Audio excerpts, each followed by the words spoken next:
नमस्कार दोस्तों।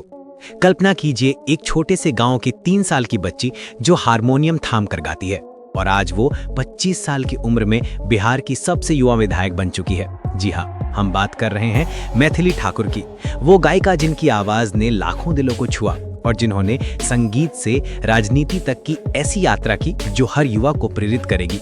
आज के इस वीडियो में हम जानेंगे मैथिली की पूरी कहानी, उनके संघर्ष, सफलता और वो राज जो उन्हें स्टार बनाते हैं। अगर आप म्यूजिक लवर हैं या राजनीति में रुचि रखते हैं तो ये वीडियो अंत तक देखना मत भूलना। लाइक और सब्सक्राइब करें और चलिए शुरू करते हैं। मैथिली ठाकुर का जन्म 25 जुलाई 2000 को बिहार के मधुबनी जिले के बेनीपट्टी गांव में हुआ। ये वो जगह है जहां मैथिली संस्कृति की जड़ें गहरी हैं। लोकगीत, भजन और शास्त्रीय संगीत की धुनें हवा में घुली रहती हैं। मैथिली का परिवार खुद संगीत का खजाना है। उनके पिता रमेश ठाकुर एक मशहूर संगीतकार और शिक्षक हैं जो खुद तबला और हारमोनियम बजाते हैं। माँ भारती ठाकुर घर संभालती हैं, लेकिन पूरे परिवार में संगीत की महक है। दादाजी ने मैथिली को बहुत छोटी उम्र से ही सिखाया। मात्र 3 साल की उम्र में वो हारमोनियम पर उंगलियां चला रही थीं।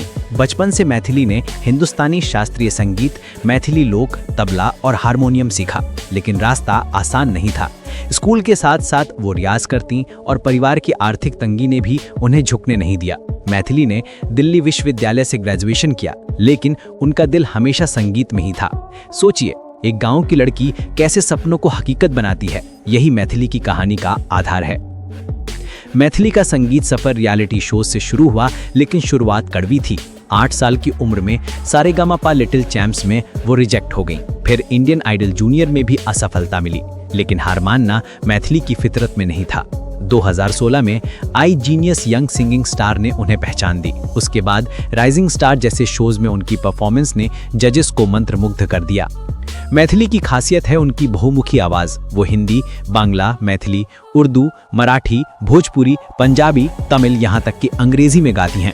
उनके लोकप्रिय गाने भजन जैसे राम भजन, मैथिली लोकगीत झीना झूला और कवर वर्जन जो यूट्यूब पर करोड़ों व्यूज लाए। उनका आधिकारिक यूट्यूब चैनल मैथिली ठाकुर पर लाइव परफॉर्मेंस, ड्यूएट्स, भाई बहनों के साथ और मिथिला संस्कृति के वीडियोस हैं। आज उनके वीडियोस को अरबों व्यूज मिल चुके हैं। मैथिली ने मैथिली लोक को नई पीढ़ी तक पहुंचाया और उनकी आवाज को मिथिला की संगीतमय आत्मा कहा जाता है। लेकिन ये सफलता रातों रात नहीं आई, सालों के रियाज और असफलताओं का नतीजा है। अब आते हैं मैथिली के जीवन के सबसे बड़े ट्विस्ट पर, संगीत से राजनीति। 2025 में मैथिली ने गाने छोड़कर भारतीय जनता पार्टी यानी कि भाजपा ज्वाइन की। क्यों? क्योंकि वो अपनी मिट्टी, बिहार के युवाओं और संस्कृति के लिए कुछ बड़ा करना चाहती थी।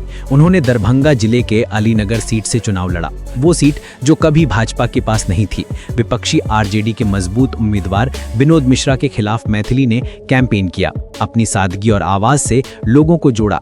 14 नवंबर 2025 को रिजल्ट्स आए। मैथिली को 84,915 वोट मिले और उन्होंने 11,730 वोटों से जीत हासिल की। मात्र 25 साल की उम्र में वो बिहार की सबसे युवा विधायक बनी।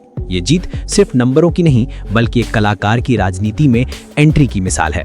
मैथिली का नेटवर्थ करोड़ों में है, संगीत से कमाई, प्रॉपर्टीज, लेकिन वो कहती हैं सच्ची संपत्ति मेरी आवाज और मेरी मिट्टी है। आज वो विधानसभा में युवा मुद्दों, संस्कृति संरक्षण और विकास पर आवाज उठा रही हैं। मैथिली की उपलब्धियां गिनाने में देर लग जाएगी। संगीत में अवार्ड्स, वायरल हिट्स और सांस्कृतिक योगदान। राजनीति में इतिहास रचने वाली पहली युवा गायिका। उनका प्रभाव, लाखों लड़कियां उनसे प्रेरित हो रही हैं कि सपने छोटे गांव से भी बड़े हो सकते हैं। मैथिली ने साबित किया कि कला और राजनीति साथ चल सकती हैं। भविष्य में वो और बड़े गाने गाएंगी और बिहार को नई ऊंचाइयों पर ले जाएंगी। दोस्तों, मैथिली ठाकुर की कहानी सिखाती है, हार से सीखो, आवाज को ताकत दो। अगर आपको ये स्टोरी पसंद आई तो कमेंट में बताएं कि मैथिली का कौन सा गाना आपका फेवरेट है।